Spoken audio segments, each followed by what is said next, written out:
Mantan Menteri Pertahanan Republik Rakyat Tiongkok, Zhi Haotian berkata, "Kami tidak akan bertarung menggunakan senjata nuklir dengan Amerika. Itu sama saja dengan mati bersama. Kami tidak sebodoh itu. Tetapi menggunakan satu-satunya rahasia untuk menggunakan senjata non-destruktif yang dapat membunuh banyak orang, yaitu senjata biologis."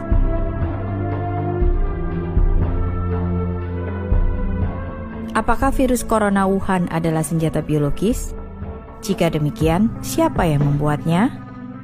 Baru-baru ini, para ilmuwan India mengindikasikan bahwa protein lonjakan dalam novel virus corona, COVID-19, yang pertama kali ditemukan di Wuhan, memiliki sisipan unik yang mirip dengan HIV.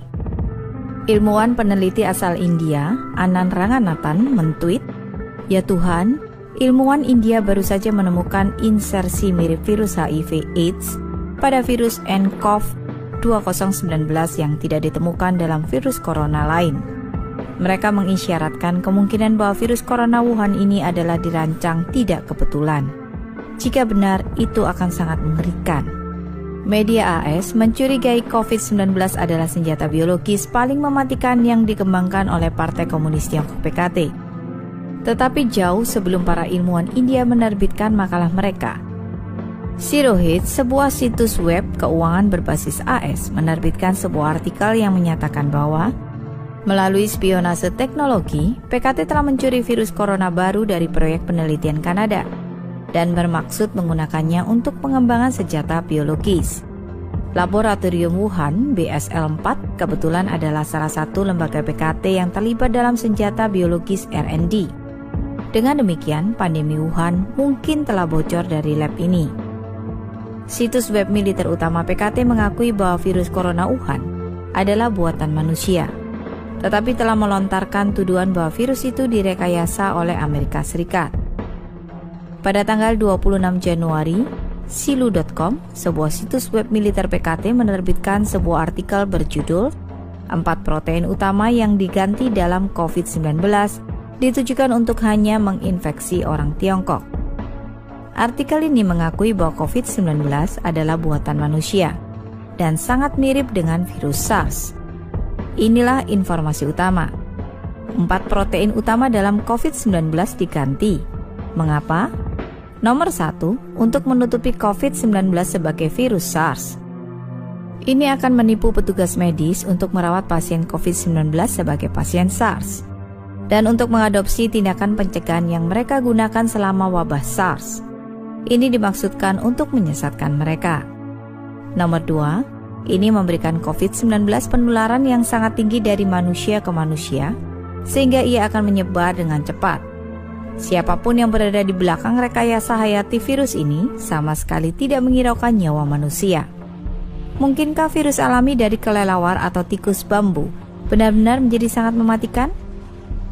Jika virus ini 100% alami, bahkan 10.000 tahun tidak akan cukup untuk mencapai substitusi presisi seperti 4 protein utama dalam COVID-19. Artikel itu melanjutkan dengan mengatakan ini membuktikan bahwa satu-satunya jawaban yang masuk akal adalah bahwa COVID-19 dibuat di laboratorium. Dalam artikel itu, sebuah subjudul tercetak tebal bertuliskan "Dari SARS ke COVID-19, Pengujian Rencana Genosida Amerika." Dengan kata lain, artikel itu menuduh Amerika membuat senjata biologis yang hanya menargetkan orang-orang Tiongkok. Subjudul lain dari artikel itu berbunyi, menargetkan hanya orang Tiongkok. 96% kematian akibat virus corona adalah orang Tiongkok. Artikel itu menunjukkan bahwa COVID-19 adalah senjata biologis yang lebih mematikan daripada senjata lainnya. Apakah bom atom itu mematikan? Tetapi dalam menghadapi senjata biologis, bom atom atau bom hidrogen bahkan mungkin tidak dianggap sebagai senjata sama sekali. Apakah benar Amerika Serikat yang membuat senjata biologis seperti itu? Kita perlu meninjau pidato internal dari 20 tahun lalu yang diberikan oleh Menteri Pertahanan Tiongkok saat itu, Zhi Haotian. Pidato itu berjudul "Perang Tidak Jauh Dari Kita". Itu adalah bidan yang memastikan kelahiran abad dominan Tiongkok. Dalam pidato itu, Zhi membahas rencana jangka panjang yang menjamin peremajaan bangsa Tionghoa. Tzu mengatakan kita harus terus mencengkram 3 isu utama.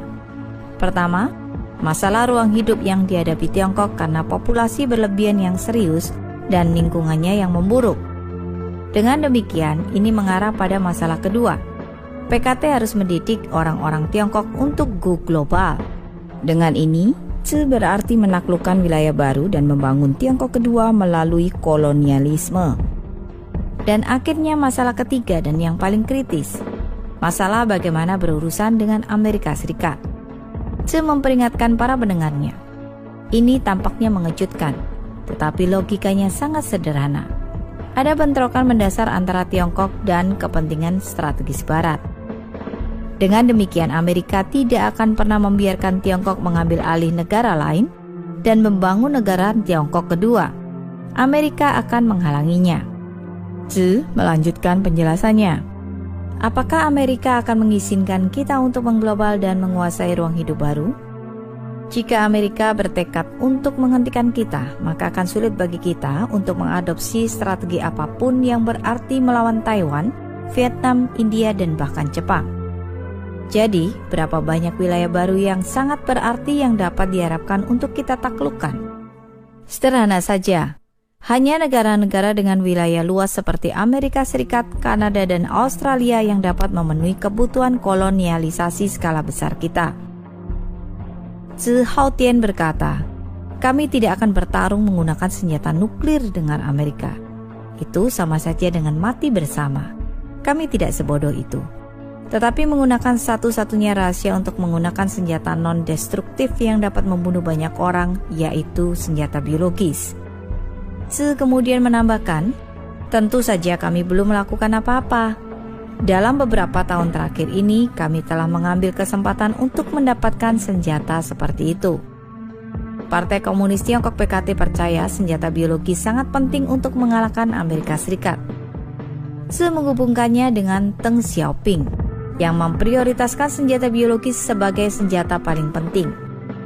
Tzu berkata, ketika kamerat Deng Xiaoping masih hidup, dia membuat keputusan yang cerdik dan benar untuk tidak mengembangkan kelompok pertempuran kapal induk.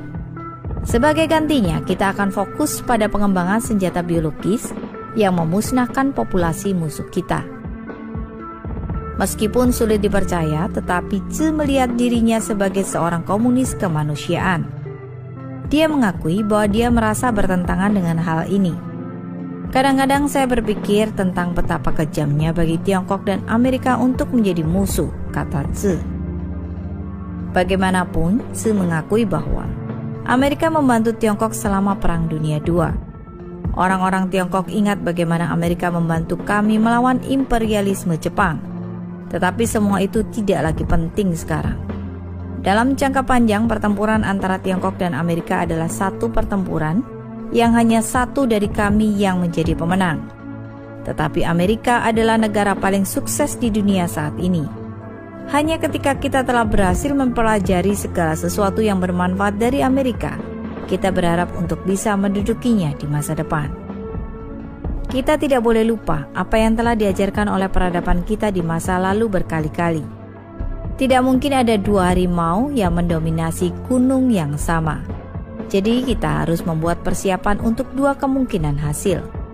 Jika perang biologis kita terselubung dan berhasil, maka itu berarti perjuangan kita melawan Amerika dan mengakibatkan jumlah kematian paling sedikit dari orang-orang Tiongkok.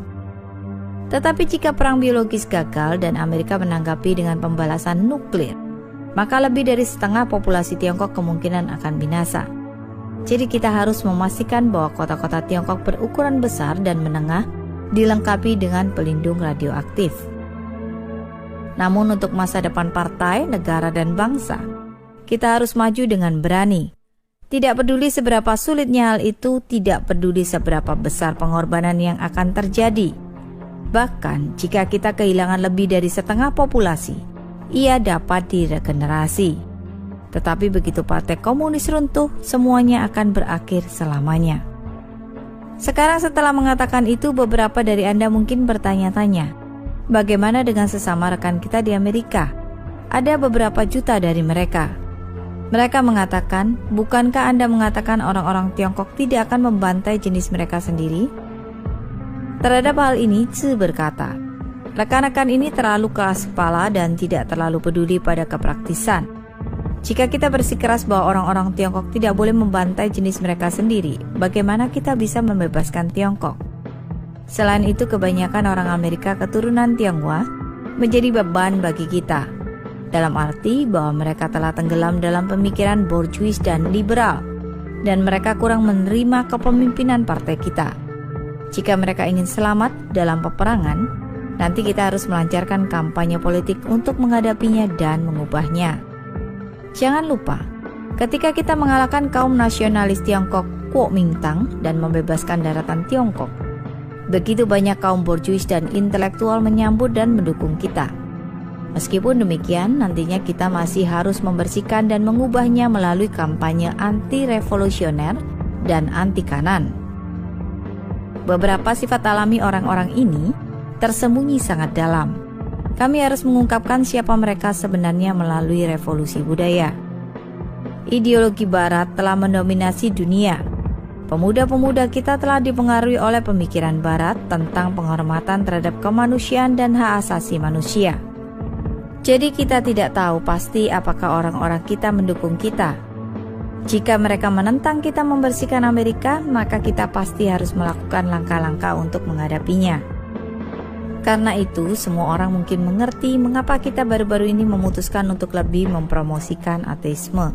Jika ateisme Barat ingin datang ke Tiongkok untuk melemahkan kita, dan jika orang-orang Tiongkok ingin mendengarkan Tuhan dan mengikutinya, lantas siapa lagi yang dapat mendengarkan kita dan mengikuti kita? Jika orang-orang kita mempertanyakan kemampuan Hu Jintao dalam memerintah dan meminta untuk mendirikan entitas pengawas untuk mengawasi perilakunya, dan jika pengunjung gereja mempertanyakan mengapa kami telah mengambil alih tempat Allah di gereja-gereja mereka, lalu bagaimana mungkin partai kita terus memimpin Tiongkok? Sekarang kita berada pada saat yang kritis, sebanding dengan ketika pasukan revolusioner kita saat itu sedang mempersiapkan diri sebelum menyeberangi sungai Yangtze.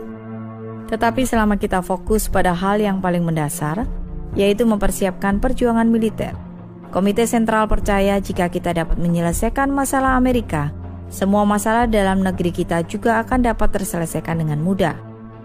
Jadi, di permukaan, persiapan militer kita menargetkan disensor. Tetapi sebenarnya ia menargetkan Amerika. Dan tujuannya jauh melebihi mengalahkan kapal induk dan satelit AS. Dalam artikel itu, Tzu juga mengatakan, perkembangan ekonomi kita sebenarnya untuk mempersiapkan perang. Ini bukan untuk meningkatkan kehidupan orang-orang Tiongkok dalam jangka pendek. Ini juga bukan untuk membangun masyarakat kapitalis yang berorientasi konsumen. Dia secara terbuka menyatakan, kami masih menekankan pembangunan ekonomi sebagai fokus, tetapi pada kenyataannya pembangunan ekonomi berfokus untuk perang. Pada tahun 2003, tak lama setelah pidato Tzu Hautian, ia mengundurkan diri sebagai Menteri Pertahanan, dan pada tahun yang sama, SARS, coronavirus, pecah di Tiongkok. Secara kebetulan juga, di tahun yang sama otoritas Tiongkok memutuskan untuk membangun laboratorium virus P4 BSL-4 di Wuhan. Berdasarkan konten dalam pidato Tzu, mungkinkah virus COVID-19 yang dimulai di Wuhan berasal dari lab P4 Wuhan? Grid Game India percaya bahwa COVID-19 dapat menjadi senjata baru sebagai bagian dari skema PKT untuk mewujudkan komunisme jahatnya di seluruh dunia. Coba pikirkan semuanya. Bukankah ini sesuatu yang benar-benar menakutkan? Siapa di belakang senjata biologis ini? Mengapa mereka membuat senjata biologis ini? Negara-negara Barat belum memahami motif tersembunyi mengapa Tiongkok ingin ambil bagian dalam membangun laboratorium BSL-4. Seperti yang kita bicarakan di kota Wuhan yang merupakan kota metropolitan utama di Tiongkok dan tidak jauh dari laboratorium BSL-4 PKT, COVID-19 terus menyebar dan menimbulkan kekacauan. Stephen K. Bannon berkomentar bahwa orang-orang di Barat mengalami kesulitan memahami gagasan bahwa beberapa pemerintah dapat membuat senjata semacam itu di laboratorium, kemudian melepaskan senjata-senjata ini untuk membunuh rakyat mereka sendiri. Ini belum pernah terjadi sebelumnya dalam sejarah manusia, dan pemerintah di Barat tidak bisa mempercayainya. Dan langkah pertama adalah mencari tahu apakah virus corona Wuhan itu alami atau dibuat di laboratorium. Dan jika itu bukan virus alami, jika ada bagian dari itu dibuat di laboratorium, Partai Komunis Tiongkok akan berakhir. Mereka akan runtuh. Dunia akan melawan PKT, termasuk orang-orang Tiongkok. Mereka akan berkata, hal semacam ini tidak akan pernah terjadi lagi. Karena itu, situasi epidemi di Wuhan harus segera diselidiki, dan dunia perlu mengetahui kebenaran tentang apa yang terjadi.